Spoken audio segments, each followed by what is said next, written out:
Alrighty, hello everybody again. Hopefully you're watching these. Alright, so we're going to read part 4. I'm going to look at part 3 questions real quick. What did the monster do to the family's cottage and why? Remember, he burned it down. He did this because he was mad at the family. He had done nothing but help them and be nice to them, but they immediately judged him on him being scary looking and wanted to kill him. And so he was angry at them. Number 2, what made the monster kill the child? William Max. Sorry, my dog was getting into something. The monster killed William because William told him that Frankenstein was his father. Not the creator, but he still learned that William was part of the Frankenstein family, so he wanted his revenge on his creator. Number 3, what does the monster want Victor Frankenstein to do? He wants him to create him a partner, like a bride, a female version of himself, so he can be happy. Number 4, what did the monster promise Victor that he worried him? He said, I promise you I'm going to be with you on your wedding night. Because he didn't do what he asked. And then number 5, do you think Victor did the right thing? This was just your opinion. When he destroyed the second creation, did you think it was a good thing for him to do? And you could go either way. Yes, it's a good thing because you don't want to create another monster. Or no, he should have created the monster because then maybe the original monster would leave him alone. So we're going to read chapter 4. You can see on my screen. This was right. Remember, right at the end of this, he landed on the border of Ireland. And the Irish people have believed he has done something. Believed he has killed someone, actually. And so they take him into trial immediately. And Victor's like, wow, I have no idea what you're talking about. But we're about to learn what they're talking about. So I was taken to the judge, an old man with a calm, kind manners. He looked at me, however, quite unkindly. Who is appearing as a witness? I am, sir. I was out in my boat with my brother-in-law, Daniel Nugent. As I was walking home along the beach, I hit my foot on the body of a man. His clothes were dry. Someone had killed him. The black marks from the monster's fingers on his neck. I remembered my brother's murder and felt extremely shaken. Mr. Kerwin said that I was badly affected. Of course, he thought I was guilty. Hush. Sorry, that was my dog. Oliver, quit. Stop it. My name is Daniel Nugent, sir. Just before we found the body, I saw a man in the boat quite close to the shore. It looked like the same boat that this man had just landed in. A woman also saw a man in a boat. He sailed away from the place where the body was found. They all agreed that the strong wind had driven me back to the shore, where I had left the body. Show him to the body. I want to see how he reacts. I was calm. I knew that the people on the island I had left could prove my innocence. I was talking to them when the body was found. No, my dearest Henry, not you too. I've already destroyed 2 people. But you, Clerval, my friend? The sight of Henry was too much for me. I fell down in a fit. So the monster also killed Henry. I was very sick for 2 months. I said some dreadful things in my illness, I learned later. I called myself the murderer of William and Justine and Clerval. Fortunately, only Mr. Kerwin understood my native language, but my loud cries frightened the other people around me. Why didn't I die? I was more miserable than anyone had ever been before. But I survived, and after 2 months I woke up in prison. Are you better now, sir? I believe I am. I'm sorry I am still alive to feel this pain and horror. Yes, it would be better if you were dead, but that's none of my business. I am just here to take care of you and to make you well. I soon learned that Mr. Kerwin had been extremely kind to me. He had given me the best room in the prison and a doctor and a nurse. One day, while I was slowly recovering, he visited me. You will soon leave this place, I hope. I am sure something will show you that you are innocent. When you became sick, I looked through all the papers that you had found a letter from your father in Geneva, and I wrote to him. Oh no, tell me, who is dead now? Your family is perfectly well. And someone has come to visit you. Father, you're safe, and Elizabeth, and Ernest, everyone is safe. What a place this is, my son. You travel to find happiness, but something terrible seems to follow you, and poor Clerval. I had to travel nearly 100 miles to appear in court. Mr. Kerwin arranged my defense. The court decided that I was innocent. We proved that I was on the Orkney Islands when the body was found. I was allowed to go free. I could breathe fresh air and go home. But for me, everywhere was hateful. I often wanted to end my life, but I still had one duty. I had to take care of the people that I loved. I had to fight the murderer. When we reached Paris, I received a letter from Elizabeth. Tell me, dearest Victor, do you love someone else? I love you, but it is your happiness that I desire. Elizabeth. I remember the monster's threat. I will be with you on your wedding night. He had decided to kill me on that night. Sweet Elizabeth, I would die to make her happy.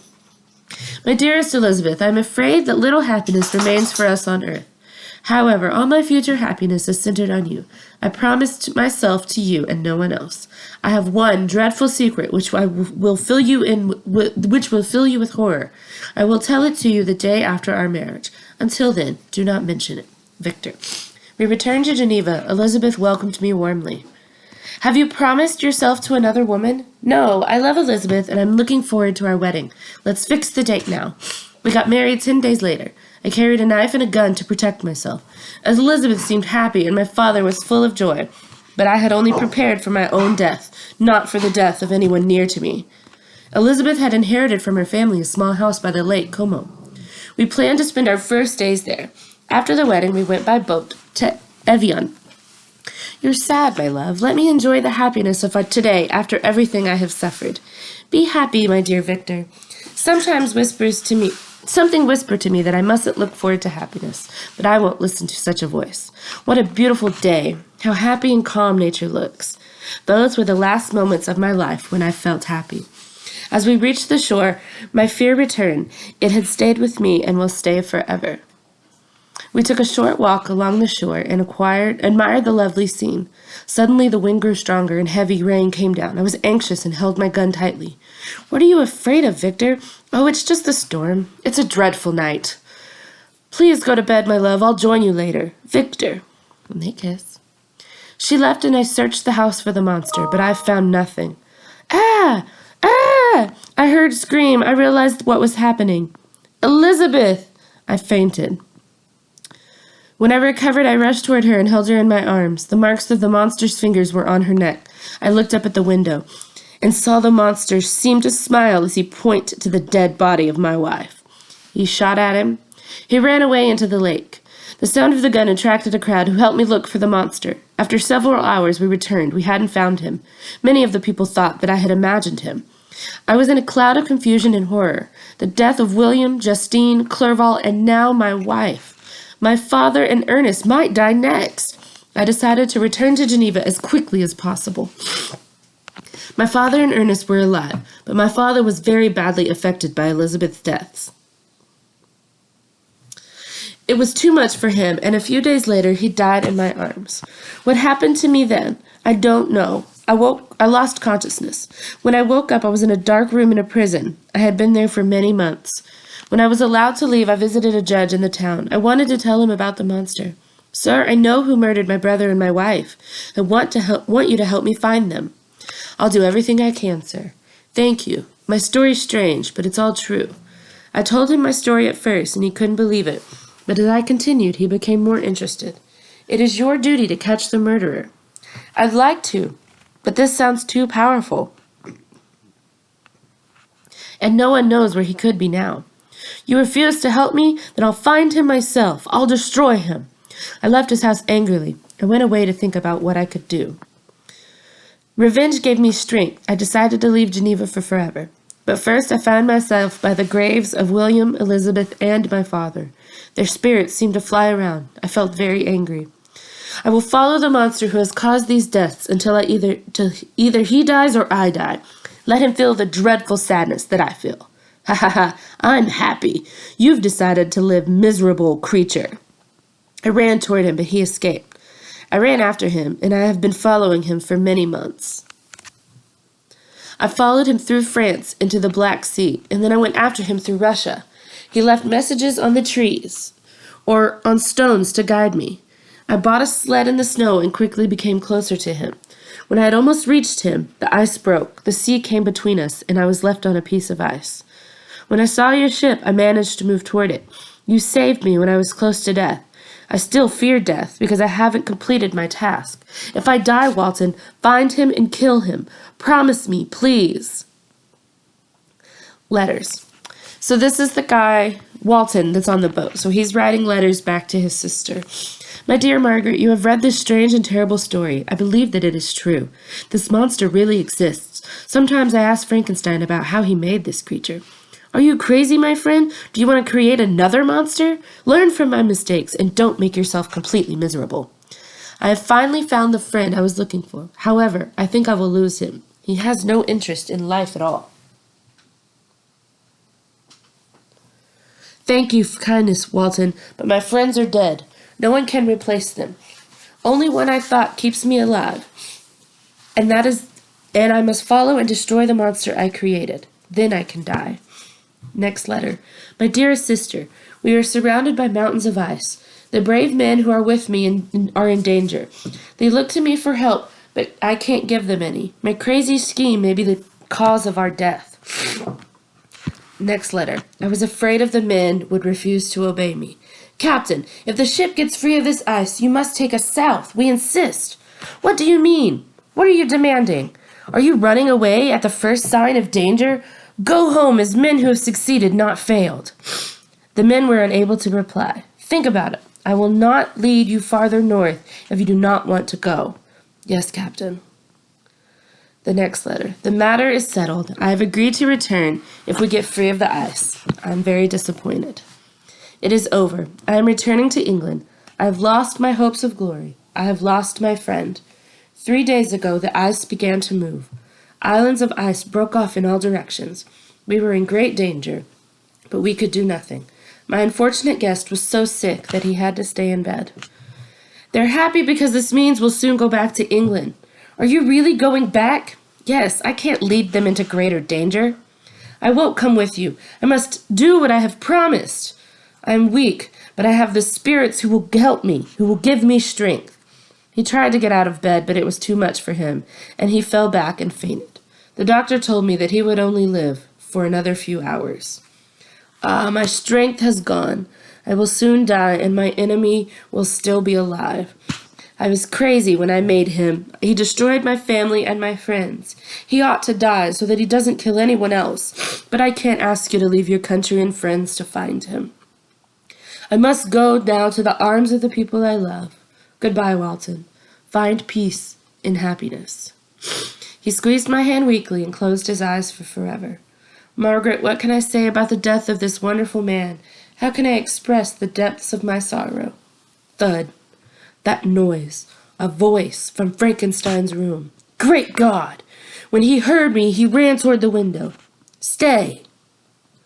So the monster's now in the room with dead Frankenstein and Walton. He is also my victim. Oh, Frankenstein, can you pardon me? I, who destroyed you and all those you loved. He's cold. He can't answer me. I did not kill my friend's enemy immediately because I felt both interested in him and sorry for him. Your regret is useless now. Why didn't you feel it earlier when he was alive? Do you think that I don't? Do you think that I enjoyed killing Clerval? It was terrible. You cannot imagine it. After the murder of Clerval, I felt sorry for Frankenstein. But when I discovered that he hoped for happiness, I wanted revenge. I knew it would make me unhappy, but I had to do it. But when she died, I was not miserable. In fact, evil was not what I enjoyed. And now it has ended. There is the last victim. Monster, how can you complain about suffering you have caused? You aren't sad that he is dead. You're glad that you can no longer hurt him. No, it's not like that. I don't want you to feel sorry for me. I'm content to suffer alone. At one time, I hoped for the human love, but my crimes have placed me below the lowest animal. When I remember everything that I have done, I cannot believe that I am the same creature that at one time wanted only beauty and goodness. But it's so, the fallen angel has become a devil. You seem to know about my crimes, but Frankenstein could not tell you about the months of suffering that I have had. And the only one who has done wrong, what about those people who hated me? It is true that I am a murderer. I have caused great suffering for my Creator. There he lies, white and cold in death. You hate me, but I hate myself much more. I won't hurt anyone else. My work is nearly complete. Now only my death is required. I will leave your ship and go to the northernmost part of the world. I will head north and burn myself in the way that no one else will learn to make another one like me. I will die. Then I won't feel unhappy and have feelings that I cannot satisfy. My Creator is dead. When I am dead, the memory of us will soon disappear.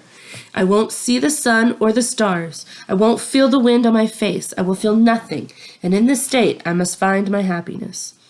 Soon I will die, and my unhappiness will be over. I will be happy at last in the pain of the fire.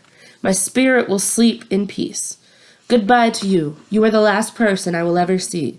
Goodbye, Frankenstein. I will regret what I did until I die. And so he leaves. He was soon carried away and was lost in the darkness in the distance. The end. Alrighty. So what I want you to do is go back. Make sure you go back and answer those questions over this last part. It's just simply who did the monster murder at the beginning of this section? Who did the Irish people think committed that murder? That's the very first murder. And then number 2, describe the night Elizabeth was killed. So that's the second one. Who died shortly after Elizabeth and why?